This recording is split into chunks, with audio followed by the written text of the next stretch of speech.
so I have like 2 minutes before my therapist appointment starts. I'm just going to go ahead and film this real quick. I was just at my doctor's office. I was supposed to have a neurologist appointment this morning, and I climbed up 8 flights of stairs to get to it. I was thinking to myself, until COVID's over, I'm not going to take any elevators. Anyways, I got up to the top, and immediately when I went to check in, the nurse behind the counter was like, oh no, the doctor. This morning he called and said that he's stuck abroad, and like he can't fly back to the United States until like next week, so they had to reschedule all of his appointments.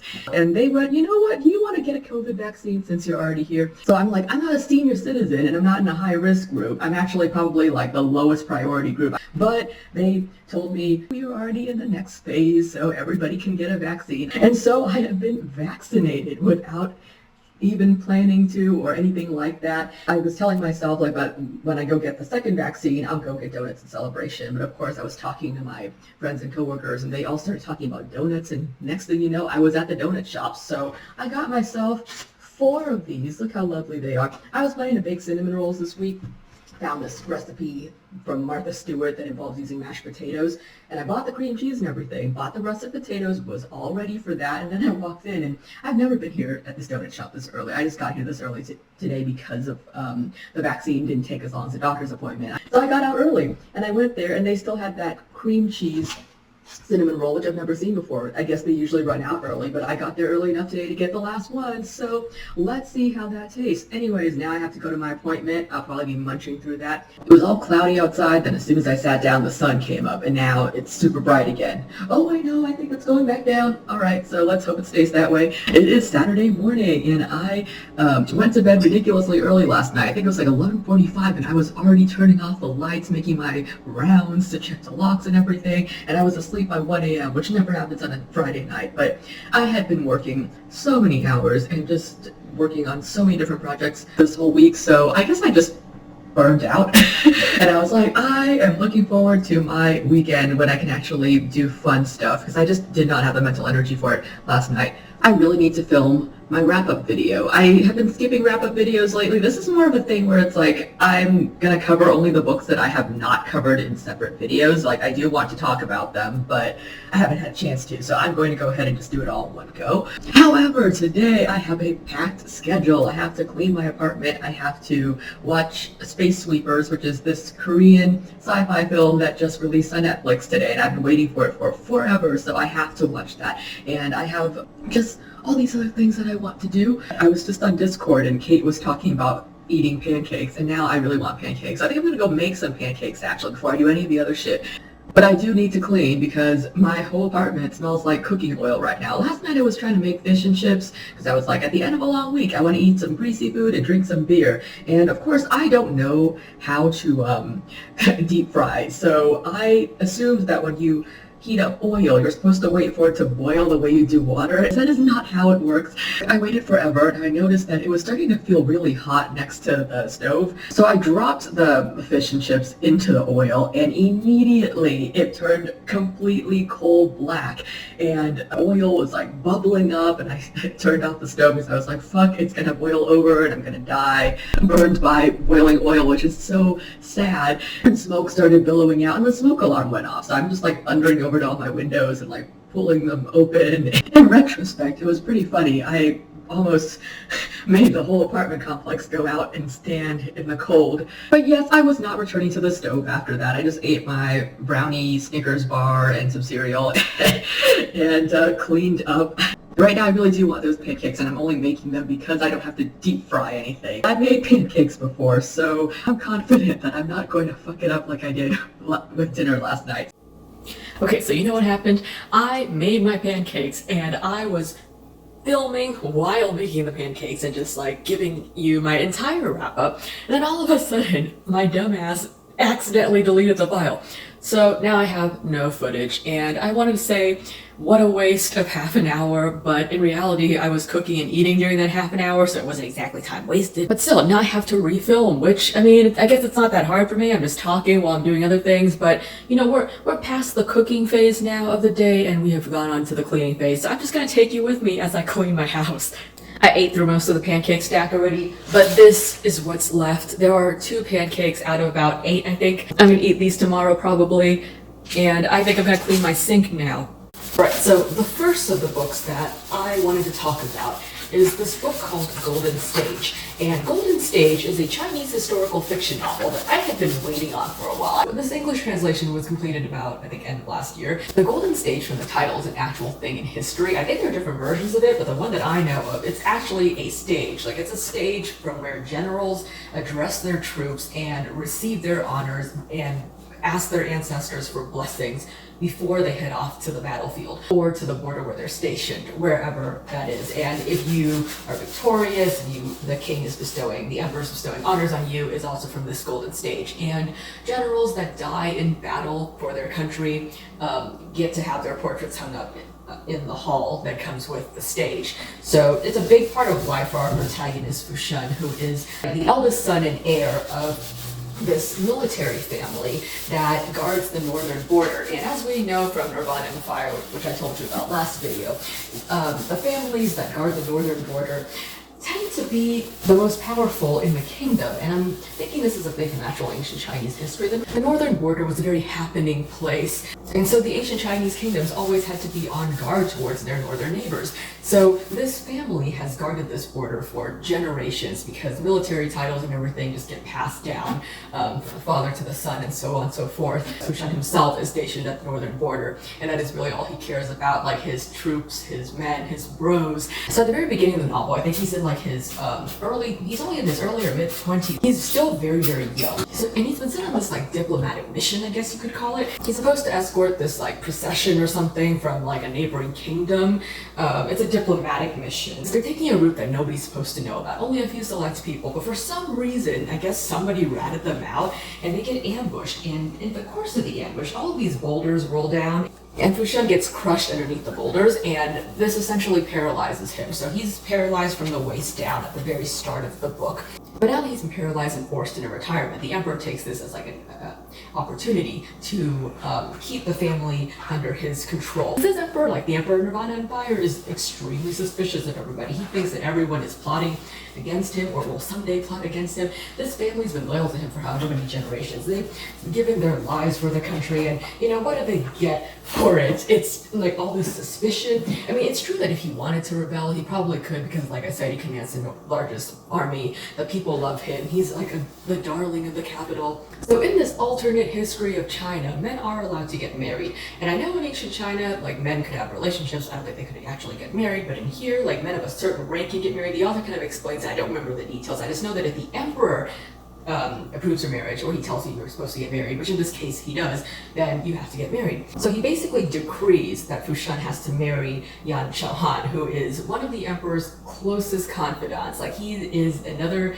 young general at court. He commands, like, I guess the imperial guard. Like, he's the top commander in there. And he's also the adopted son of this eunuch who is now deceased, but was somebody the emperor really trusted back when he was still alive. So he had a lot of power, but despite the power that he held, he was still a eunuch, which, you know, because he is lacking an important part, many people around him kind of look down on him. So Yan Shaohan, despite being talented, being intelligent, being super beautiful, is looked down upon as well because he is his adopted son. And they were like, what kind of man would agree to be the adopted son of a eunuch, even though this eunuch adopted him when he was a kid? It doesn't really make sense, but you know, ancient times.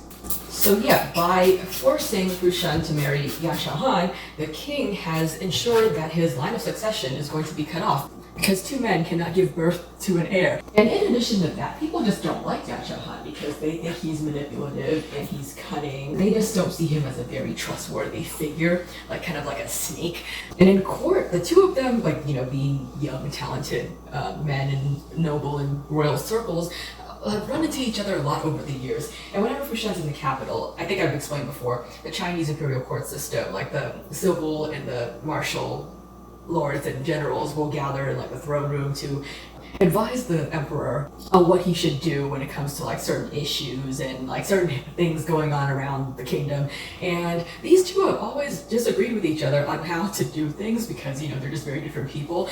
But yeah, the two of them are forced to marry, and I know I've said before that I'm not really big on romantic tropes, but I think I have to make an exception for the marriage of convenience when done well. Because when it's done well, like there's just something about it that is so appealing and so like satisfying to read. So in this case, the two of them, like not only have they clashed a lot and at court over the years, like both being just opinionated, stubborn, strong-willed individuals who actually, like I would say they're both very reasonable when it comes to things, they just take different approaches. So the points that they make are all valid. So they have this grudging respect towards each other, they just don't really like each other. Not only do they have that shared history, they've also encountered each other like since their teen years. They had the cutest meet cute. Not gonna spoil the meet cute, it's in a flashback, but I read it and I was like, oh my god, that is adorable. Relationship with each other, like over the years, it reminds me of the animated movie Swan Princess. Not the ballet, but like the actual cartoon. You know, where Derek and Odette are betrothed to each other when they're children, and like they fight and bicker over the years, but they start to get used to each other. And the things that they used to dislike about the other person become endearing over the years. This is something like that. So when they get married, they're not complete strangers to each other, and they have to learn to live together and work together. And they found out that they actually work really well together. There are a lot of petty rivalries at court. There's a lot of people scheming against both of them. And the emperor believes that Yan Shahan is still like working for him and working to undermine his husband Fushun. And the people at court think that the two of them really hate each other. So like they use that to their advantage to like while they are falling in love with each other, to basically take everyone off guard and accomplish the things that they need to accomplish. I expected a lot of political antics, and I did get that. I also got a lot more romance than I expected, but I wasn't displeased by it. Like I said, the banter between these two and like the fact that they're just so perfectly made for each other, and like even they're flirting, like I didn't mind it. I went, you know, like once in a while something like this, not bad. And to keep up the whole theme of political scheming and plotting amongst royals and nobles, I also read Claudius last month. This was the first buddy read I've ever done, and it was a whole lot of fun. Like I wasn't really sure what to expect from a buddy read because like I said, I've never done one before. And this is a book that I really knew nothing about, but it's a time period that I've always really been interested in. Claudius is a historical fiction novel published in 1934, and it's about Claudius, who later becomes emperor. But at the beginning of this novel, he is a child, and he's disabled, and he stutters, and he's not as like handsome or strong as like his relatives, like his very famous relatives, like Augustus and Tiberius and all of those guys that we know from history. So basically nobody really expects much of him. Some of his relatives and like the people, like his associates, like they're downright cruel to him. This is ancient times, so people didn't treat those who had disabilities very well. And like I said, Claudius has a stutter and it gets worse whenever he's nervous. And because like the people around him, like Augustus and his grandmother Livia, who is Augustus's like second or third wife or something like that, because they're such intimidating people, like he gets more and more anxious, which makes his stutter worse. So he just kind of keeps silent around them and strives to be unseen, because if like they notice him, they like make fun of him. And it's, I mean, I guess this isn't really cruel to him, but he just kind of ignores him. But it is because of this that I think Claudius is able to survive over the years. Because Rome, it was like a snake pit. All of these people just want to kill each other. Everybody wants power. Everyone wants power for themselves, wants power for their children. These kids are like political pawns. They're like engaged to each other at young ages. You fall in love with the person you're engaged to, and all of a sudden they tell you you're supposed to divorce them, marry their cousin, because that's more politically advantageous or beneficial for your family. I don't know. Rome was a wild place. All the things that people do in Golden Stage to get one over on their enemy, like some of them I thought were a bit extreme, and I wonder if this actually happened in history. But then I read Claudius and I went, actually the stuff that happened in Claudius is worse. Nobody seems to have had any mercy for their own blood. Claudius actually divides his relatives up because he's part of the what's known as the Julio-Claudian line, and he divides his relatives up into the good Claudians and the bad Claudians. There are very few good Claudians. There are many, many bad Claudians. And you know, I honestly think back in the day, being a good Claudian didn't really get you anywhere because everybody was scheming against you anyways. And the bad Claudians, much as I dislike them, they're quite fun to read about, especially his grandmother Livia. Like, I need to read another book about Livia. I am so intrigued by her. Having just read Golden Stage and having seen how the character of Yan Shahan gets, like, his actions, his decisions all get misinterpreted by people outside because they're just so keen on seeing him as a villain figure. I wonder if maybe, like, I'm not saying Livia was a good person. I don't think she was. She was definitely someone who was willing to use people to come out on top. But Was she really as villainous as Claudius thinks that she is? Was every single one of her actions actually calculated to benefit her? Who knows?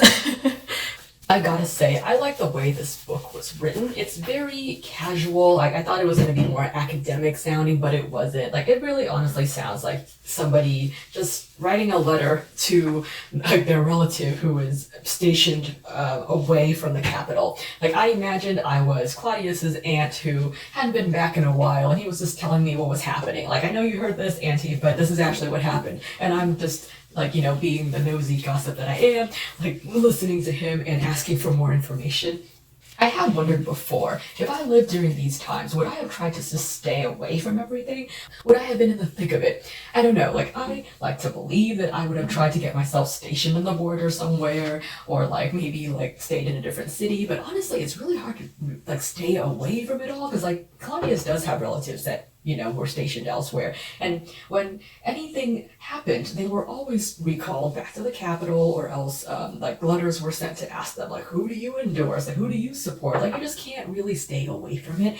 And like, knowing me, like, I wouldn't be able to. Like, just seeing somebody gain power who I dislike would be such an eyesore for me. Like, I would probably try to nudge my favorite candidates for positions of power. And if I'm lucky, I would die poisoned in my sleep, but more likely they'll probably poison me publicly and then blame my death on an enemy, and I'll die spitting blood just bitterly because I feel so wrong. I wouldn't be able to rest in peace. You know, we kind of discussed this when we met with our buddy read group, but I'm not sure how I feel about the fact that Claudius doesn't really do much. Like, I mean, he's kind of like, he just observes, like kind of like a historian would. But the thing is, like, things just tend to happen to him. This is not a spoiler because it's like, I think it's an actual recorded historical fact. Like, he becomes emperor at one point, and he doesn't even choose to do it. Like, he doesn't ask for it. Like, I mean, he can't be the first guy that was just made emperor, but like, this is kind of how he lives his whole life. Like, everything just happens to him by chance, and he just accepts it. And I understand it's a survival tactic, but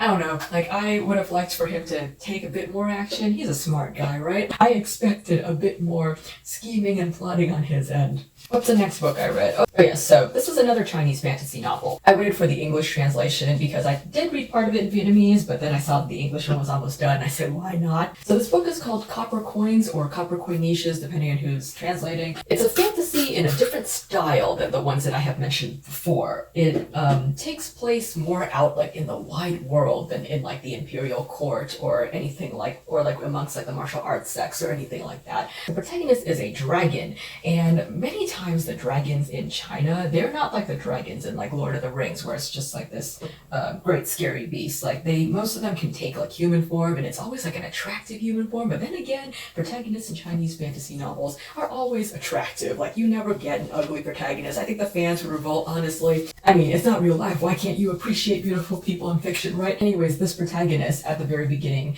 gets attacked by a group of humans, and presumably some of them are like, I guess, magic users, like they're cultivators, but they pull out his bones, and like, dragons are immortal, so pulling out their bones won't exactly kill them, though it's going to be very painful, as you can imagine, and it paralyzes him. So he is trying to rebuild his body using nothing but cultivation. So he's like knitting these like threads inside his body together to form like a temporary fix so that he can go and locate the bones that they took and reabsorb them so he can regain his powers. He marked the people that attacked him, but he has no idea who actually attacked him. So Sui Shen, which is his name, has only managed to regain control of about half his body, the upper half, so his legs are still not working, when he runs into the other protagonist, Xuanmin, who is this Buddhist monk who has lost his memories. Like, he has amnesia. He has no idea, like, exactly who he is or, like, what he's been trying to do. He just has this piece of paper that says, like, find this person, and that's what he's trying to do. And he has, like,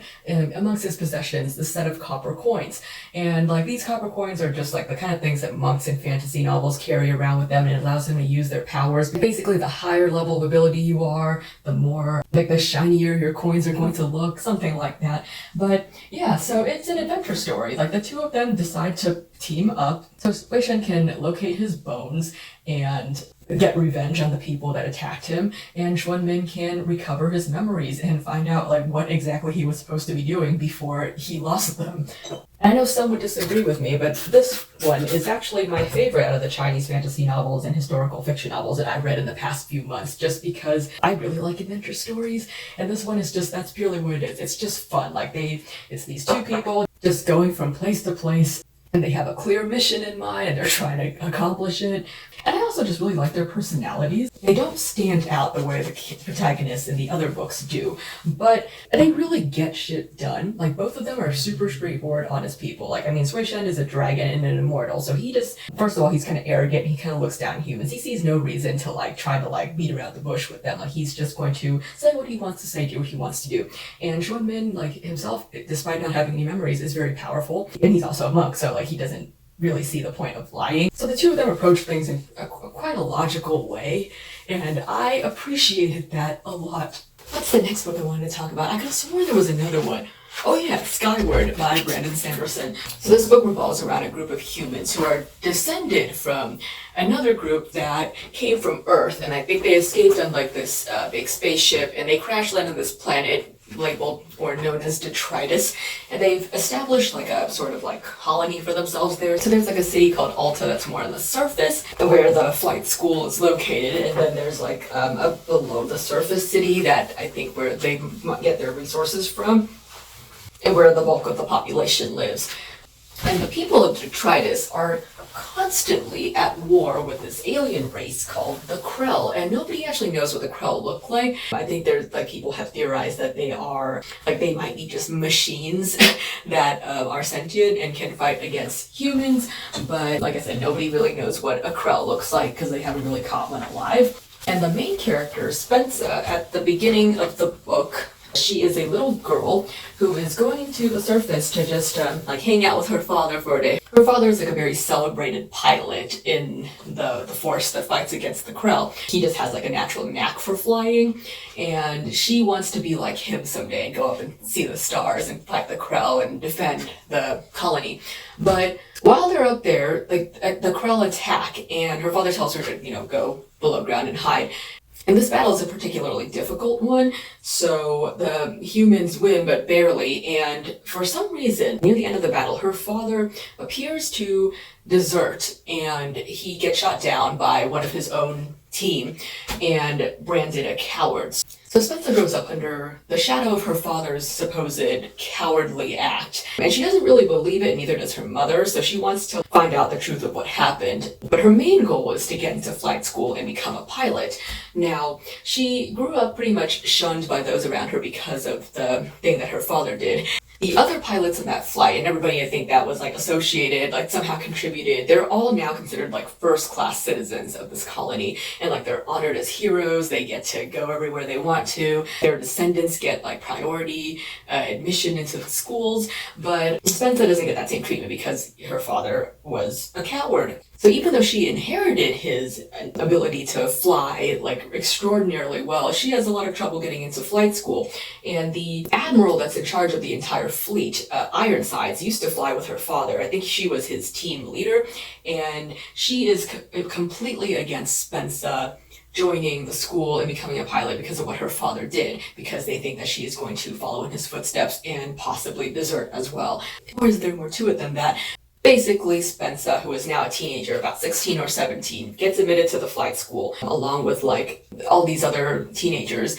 And while the other teenagers get to stay in the dorms and like eat in the cafeteria and everything, Ironsides purposely makes it hard for Spencer. She wants her to flunk out. She wants her to not succeed and graduate and become a pilot. So she doesn't allow her to stay in the dorms or eat in the cafeteria. So Spencer starts to camp out in like these caves nearby the school so that she can attend class in the morning.